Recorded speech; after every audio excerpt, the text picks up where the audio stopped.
les premiers à la détruire, c'est d'abord nous-mêmes les Congolais. Je ne vais pas vous dire ce qu'on fait, mais il suffit de circuler dans les rues de Kinshasa pour comprendre comment nous ne prenons pas soin de ce bien commun qu'est notre ville de Kinshasa. Moi qui suis un ancien, je peux vous dire que j'ai vécu l'époque où on surnommait encore notre ville Kinshasa la Belle.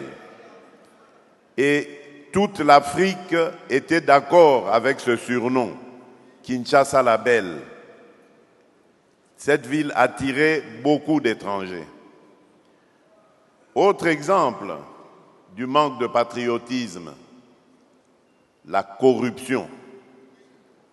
Ce sont les Congolais eux-mêmes qui détruisent les efforts qui sont fournis pour rassembler, mobiliser davantage de recettes et construire ce pays. Vous trouverez la corruption dans tous les secteurs de la vie nationale.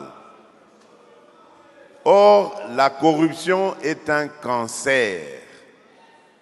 Quand vous détournez de l'argent, par exemple, destiné à l'éducation des enfants, mais vous tuez l'avenir de ce pays.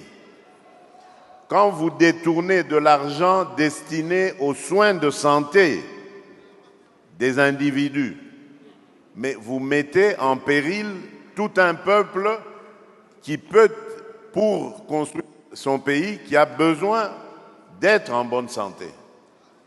Et c'est ça, ce manque de patriotisme que nous avons.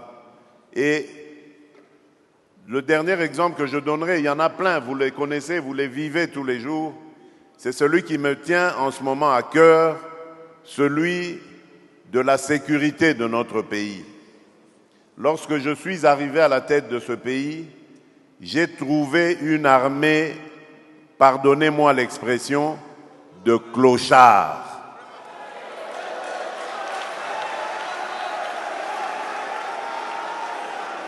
Je vous dis très sincèrement, j'avais une admiration sans faille pour nos militaires, mais les militaires de troupes, parce que ces gens, on les envoyait au combat sans ration, sans solde, sans munitions, sans encadrement, et on leur demandait de faire des miracles.